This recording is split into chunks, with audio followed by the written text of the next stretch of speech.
Back to the second segment of this show this morning. The topic is African American History Month and Women's History Month.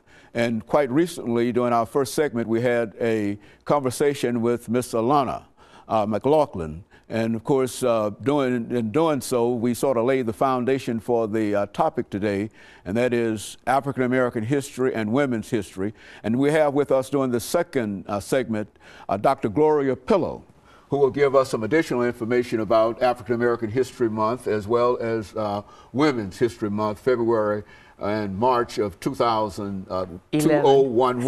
Yeah, and then we'll be able. Why don't you, Dr. Pillow, give us a few minutes of information in reference to your background, your education, and some of the things that really led you to come to us with this great book, Mother Love in Shades of Black and White. And we want to talk about that book as soon as we have an opportunity to get some background information from you.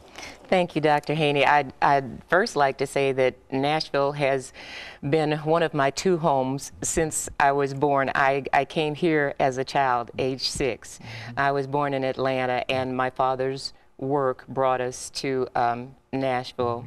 I am a proud graduate of Cameron High School here in Nashville, and then pursued BA in French and secondary education at Clark College back in Atlanta. After teaching, my first stint in graduate school was at the University of Minnesota. That was right after college. That was in pursuit of a master's in French. I worked for the Minneapolis public school system for 7 years. For 3 years, I directed a project on institutional racism, desegregation, and for 9 years after that, I was director of the United Negro College Fund office in Minneapolis. Then at a rather advanced age, I decided that I really needed to follow my dream, and that was to return to school to study literature, specifically African American literature.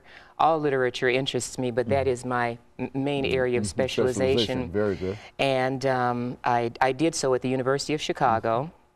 Received my master's and PhD, and taught at Michigan State University for 5 years. A medical situation required that I take a medical leave, and I returned to Atlanta, where my parents had retired, lived with them for 6 years, and then happily married a high school friend, and that's what brought me back to Nashville 5 years ago, and this is when I was able to work on my book. You know, we talk about your book, Mother Love in Shades of Black and White. In Shades of Black. I understand that you've got 6 segments in which you would like to share some information with us. Yes. Dealing with historically African American females for the most part. And I think that